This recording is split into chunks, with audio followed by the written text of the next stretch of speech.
เออทุกคนเอ้ยมาเลี้ยงลิงทุกคน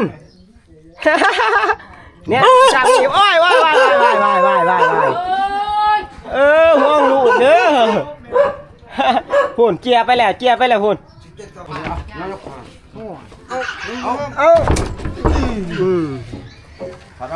เอาดึกจ้าดึกเอาอีกมีเนี่ยพอดีแหลบพอดีเลยเนาะ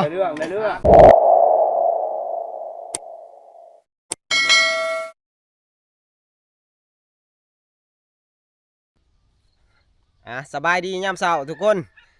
ทักทายสบายดี FC เบิร์ดสุคนเนาะบ่ว่าสิเป็นพังลาวและพังไทยมื้อนี้ในพานเองก็ยังบ่ทันได้เดินป่านะทุกคนทีมงานเฮาก็ยังบ่ทันได้ไปมื้อนี้ยังอยู่ไห้อยู่หน้าคือเก่าทุกคนเอ้ยเพราะว่ามื้อนี้ก็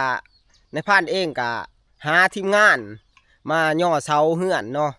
ย้ายเสาเฮือนออกมาแต่ในบ้านในพานซื้อไว้ก็ตั้งหลายปีก่อนแล้วเนาะแต่ว่าเฮาก็ยังบ่ทันได้ย้ายมาเพราะว่ามันก็เอาไว้เฮือนเขาก็หลายปีเลยทุกคนในพานเองก็สิยุกย้ายมาไว้หน้าในพานเองก็กาเกียมเครื่องเฮือนมาไว้ก็หลายปีเลยทุกคนเอ้ยไปปาดใหม่กับพันหม้องแน่บางปีกายนี่ก็ไปปาดใหม่ไปปาดไม้เซนนะไม้เซนไม้แป้นก็ร่วมกันแล้วก็ประมาณ 2-3 ปีเลยแหละในพานปาดใหม่มาเนาะแต่ว่าเฮาก็ยังบ่ทันได้ย่อย้อนว่าเฮายังบ่ทันได้มีทุนปีนี้ก็ถ้าว่าโอกาสดีก็บางที่ก็สิได้ย่อจังว่าได้หาเอาทีมงานเฮาอันใหญ่เสาออกมาไว้นะเพื่อกาเกียมเนาะ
ไปมาออกไปหากินหญ้ากินยุงไปพักกันออกไปหากินหญ้ากินยุงหูจักมาขอกมาแรงเด้อไป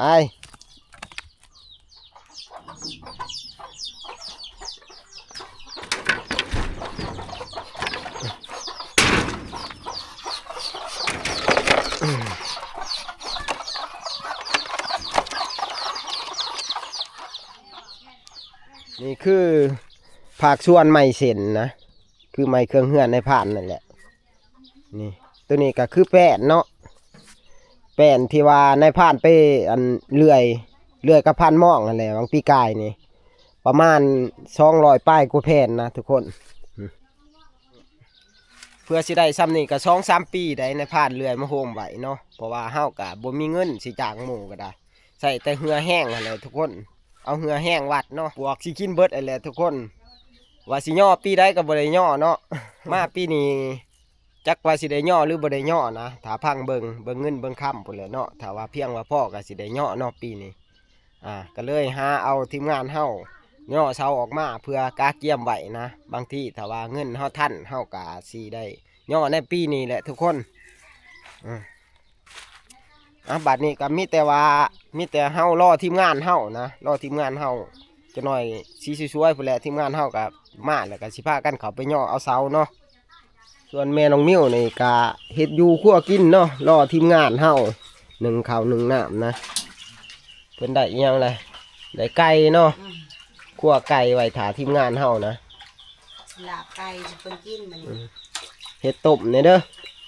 ต้มแน่ลาบแน่2 อย่าง นึ่งข้าวนึ่งน้ำทาทีมงานเฮาอยู่บ้านนอกคอกหน้าเฮากะย่ามมีเวียกมีงานเฮากะบ่ค่อยได้จ้าง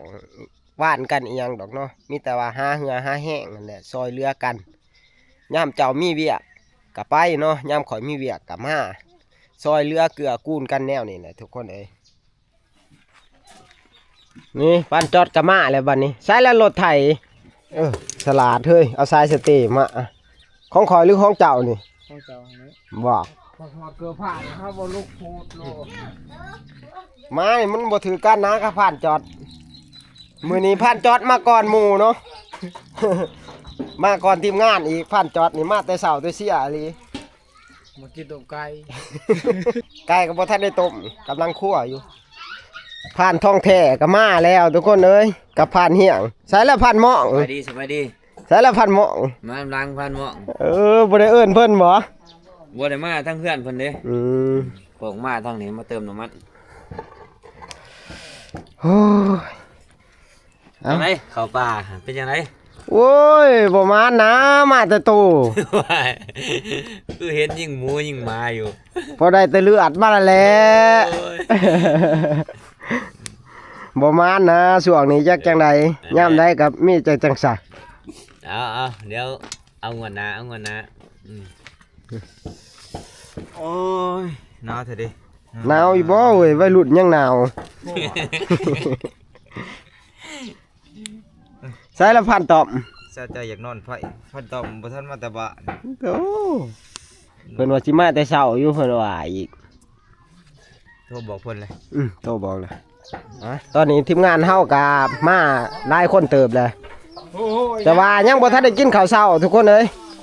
ย่อข้าวเช้าก่อนนี่คือว่าแม่น้องมิวเพิ่นแกล้งมิน แต่อย่ามาแนมรอๆแล่ๆได้เด็ด มา เขาบอกไม่ย่อเช้า แม่ จะไป ก็ ย่ จะ อ กินเลยบ่แม่ เอาก้อนหมูแล้วนี่ ผ่านเพิงนี่ลูกเขาก้อนหมู่เลยผ่านเพิงนี่หิวแห้ง เรียกบ่ทันเฮ็ดกินข้าวก่อน แกล้งมินที่ว่าเฮาได้ในเที่ยวก่อนพุ่นแหละเนาะกับปนปลาแห้ง มาหัวแกล้งหมิ่นบ่ซั่นน่ะ มาปนได้บ่ ได้ละ ใส่ละพันทองมาเด้อ หมอนี่ก็สุกเลย มาเด้อลุงแพปนปลากับผักกระเดามันก็เบิดเท่านั้นนั่นแหละนี่ พักกระดาบอกมาม พักกระเดา พักกระดาบอก นี่ มาม ดิ มา แม่อดิษพออดิษว่าให้จะซื้อกล้องให้ได้เด้อ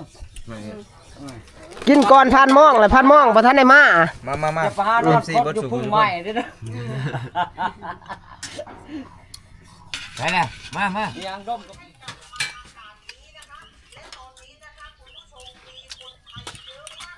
ละงานใต้ก็ยังบ่ทันเอาออก บ่ มา มันบ่ชกนะบ่ ได้ยังปลูกกัน เจ็บแล้วครับ เขาเฮ็ดปืนให้บ่นึงบ่เด็ด เฮ็ดบอกใครเฮาเหรอ ไปบ่เด็ด หมอเด็ดกับหมอมัมเนาะสิปั่นให้เป็นในพระ อย่าพี่ดอกเนาะ ด้วยเขาบอกมาพักกระดา อดีตยะบ่ได้ดอกถามพี่ดอกป่ะ โอ้แต่เรียกได้หมอมัมเด้อมาหายากบอกได้ หมอหนังบ่ดีเตะหน่อยหมอหนัง มอนึงยะมึง อย่างจะไม่ยังหอแล้วอย่างมันก็ซอยอ่ะ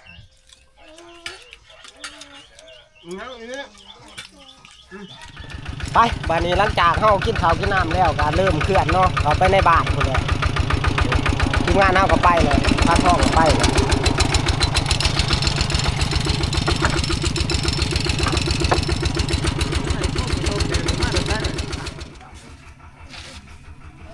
นี่ทุกคนนะเสาเป็นเสาแปดเหลี่ยมนะนะประมาณเสาแปดนี่แหละเนาะ ละไม้คือตัว มีแต่ไม้มันปลาไม้เต้เนาะนี่ตอนนี้ก็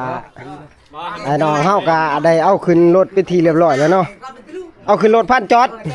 3ต้นเลยพันจอดเพิ่นเฮ็ดนี่ มาจอดอันนี้เชื่อเขาอยู่เหือนมั้ย นี่สายกราบนี่เด้นี่เอานี่ มาตะม่วงอันใส่กาบเอาตัวชันนะเอาตัวชันนะใช่แหละตัวชันอยู่เลยพัน เออทุกคนเอ้ยหมาเลี้ยงลิงทุกคน เนี่ยสั่งนี่โอ้ยว้าย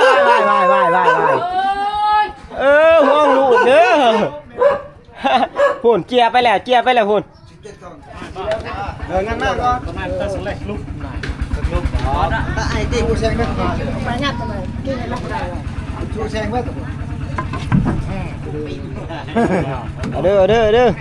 คือว่าสิงัดไว้ในนี้บ่ให้มันลง เอางัดมาเนิ่มเบี้ยเดี๋ยวมันลุกได้นี่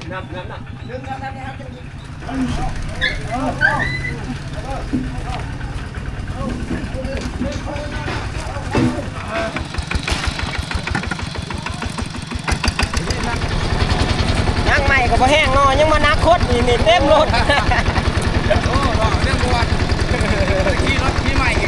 นี่มานั่งกลัววันท่านี่ ไม่ได้แล้วเขาใหม่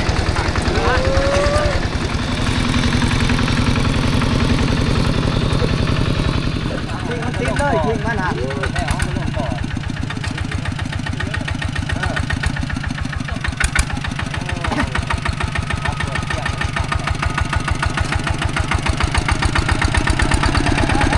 พ่อ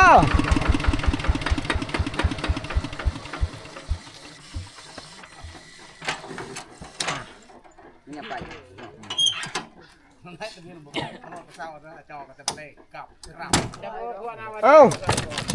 เอาไปน้องชิม เอา ลงเลยทีนี้มาพี่เลยเป็น บ่ได้ซื้อบ้านนี้เฮาแล้วรอบที่1เนาะไปเที่ยวที่2บ้านนี้คาดว่าคือสิแล้วเบิดแล้วบ้านนี้เนาะเพราะว่าเฮาออกไปกะ8ต้นแล้วยังประมาณ7ต้นบ้านนี้เพราะว่าเสา15ต้นนะไปสิเอาตัวลุงขึ้นก่อนเอาตัวเทิงนี่แหละขึ้น โอ้งะมีที่เสาต้นนี้เนาะนี่มีแต่งะมีแต่จบๆ ไม่แต่เด้ตัวนี้ มันเรืออะไรนี่ เอามาช้อยมาให้พี่ใหม่ เอา1 2 3 แล้วหัวตั้งเขาได้ด้วย เอายกคนเอายก เอา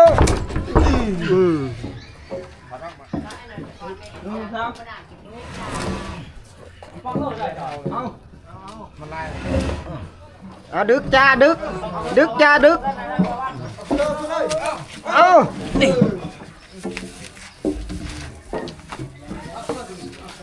เอา เงินได้กี่เว้ย ทางใหม่เลย แต่3ต้น รถพันจอดนี่แห้งนะรถพันจอดนี่บุกแต่3 ใส่ลายโหแล้วลงไปนั่งค่ะ 2คัน บ่เบิดได้ในพาน ยังเหลือ บ่เบิด 4ต้นเนาะ ยังเหลืออีก4บ่ 4แล้ว นั่ง4ตัว ยัง4ต้นคันละ2พอดีเลยเนาะ คันละ2 มันเบาค่ะ ครึ่งไว้ได้ด้วย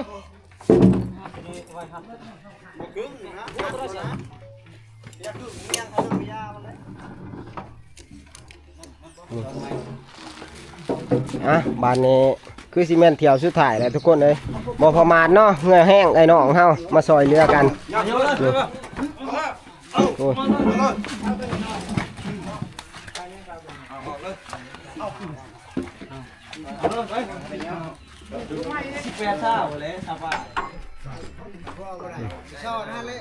รถในพาดนี่ใส่บ่หลายนะเพราะว่ารถเฮานี่แต่งแบบว่าเฮาบ่ได้แก้ใหม่โดยเฉพาะเนาะ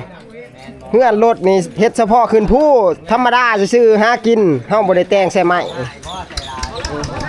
ยังเหลืออีก3ต้นแต่ว่าในพานสิเอาแค่2ต้นนะตัวนี้คือตัวนี้เฮาปลาเนาะ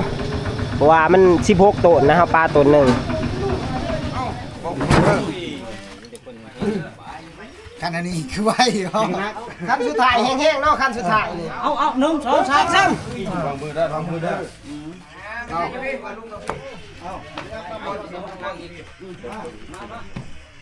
เอาจับ1 2 3 เอาไปเอาเลย หยุดเอา ให้โพดพ่อก็ได้ มันบ้าเถอะ เก่งมันนี่ เอาเงินไว้ดิไป1 2 3เอา น้อยเฮ็ดดิหัวคอยดิดิเราสิหนีบกันออกกันโดนไปอยู่หุ่นยับอยู่หุ่นหุ่นเอาช่องเอาหุ่นอยู่หุ่นยับอยู่ช่องเอา ตัวน่ะแห้งยาวแล้วบัดนี้ถือว่ารถสุดท้ายแล้วบัดนี้มัดไปเลย แล้วบัดนี้มีแต่ว่าเฮาเอามือลงอยู่ที่ยังเฮาพุ่นแหละ ออกไปกินข้าวเลยวันนี้ ไปเด้อออกไปกินข้าวอยู่หน้าพุ่นเด้อ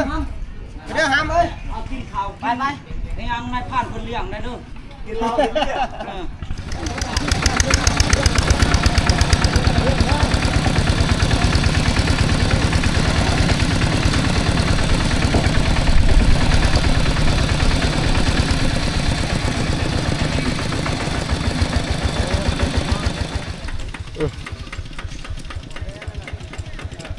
โอ้น้องบ้านนี้เฮ็ดอูรูดอาลาดอยู่เนาะโอ้เสานี่ใหญ่เกินไปแล้วเสานี่ใหญ่เกินแห้งเลยเสาเฮานี่สิใหญ่ซำใดก็สู่คนบ่ได้เนาะบ่พอมาดเหือแห้งอ้ายน้องเฮานะมาซอยกัน รับไปเรื่อยๆรับ ไปกบกูแล้วก็ว่ารู้แล้ว เอาอีก ชุบไปหัวไปคนนึง สุกมาจุน เดี๋ยวจะว่าลูกแหลกใบครบถึงปูถึงอีก เอาลงนี่ แน่พอดีแหลบพอดีเลยเนาะ ในเรื่อง รถคันสุดท้ายนี่บัดนี้ถือว่าแล้วทั่วบุรีแล้วทุกคนเอ้ยมีแต่ว่าเฮากินข้าวกินน้ำบัดนี้แล้วแหละแม่น้องมิ้วเพิ่นก็ต้มไก่นะแกงไก่มาพี่เด้อพวกลุงกินข้าว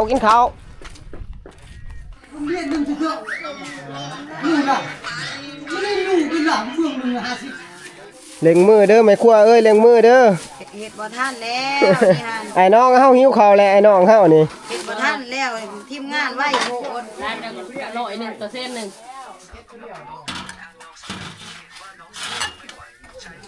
เอาดอกครับนี่ มาใบใหญ่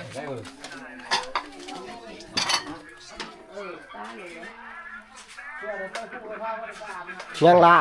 บได้ต้มแล้วบัดนี้มาบัดนี้ผ้าขาวใหญ่ผ้าขาวสามัคคีมื้อนี้ มานี่ก็มีทางนี้ก็มี นี่ เอาจะไม่ไปละ มาเบื้องนี่ก็มีเนาะนี่เอากินโอ้ลุงพ่อบุญมีบ่เห็นเนาะเอิ้นเพิ่นมาอยู่มาผ่านตอบมา บ่ถาเลยฟัง โอ้ย ยามกินนี่บ่มีอื่นได้ผ่านบ่ได้เลือกเด้อ บ่เห็นแต่ผ่านมองบ่ทันได้เห็นสอด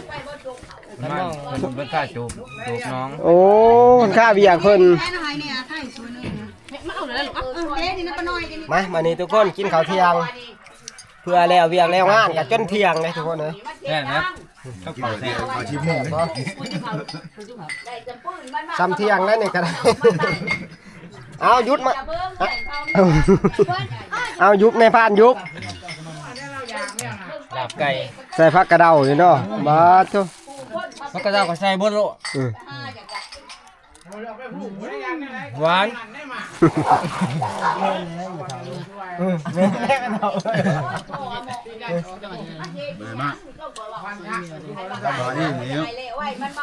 จะได้ยังไง ยังผม ให้สิมีให้สิมี นี่ว่ากินผู้เดียวนะ คนเขาอยู่ประมาณแบบนี้นะเราคือแนวนั้นไหน มังบ่ยัง มากแล้วเมื่อมียังอร่อยมากเลย ดูเรื่องมันดูเรื่องไม่ ไปขอบมุกขอบใจหลายๆลุงเอ้ยไปใส่เลยขอบใจพ่อเอ้ยไปใส่ละเท่าเนาะ บอกเด้อ ไปขอบใจหลายๆพ่ออยู่ดีมีแห้ง สิว่าจะได้ หมู่เพื่อนออกเบิดเลยยังแต่พานจอดนี่ เอาเก็บเลยเดี๋ยวมันสิเก็บแล้ว ยังแต่พานจอดหลากถ่ายหมู่ ตอนนี้กะอ้ายเอ้ยน้องเฮากะได้แยกย้ายกันเมื่อเฮือนเมื่อซ่านไผมันแหล้วเนาะมื้อนี้เวียกงานเฮากะแล้วย้อนอ้ายย้อนน้องแหล้วเนาะบ่ประมาทเพิ่น คือว่าแหละไม่ลำเดียวล้อมหัวบ่ควายเนาะไผบ่พร้อมแป้งบ้านบ่เฮืองโบราณเพิ่นว่าย้อนความสามัคคีอะลีบัดนี้ก็สิบ่มีหยังหลายในพานเองก็สิขอปิดคลิปไว้เพียงเท่านี้เนาะไว้พอกันใหม่ในคลิปหน้าเนาะสำหรับคลิปนี้สบายดีทุกคน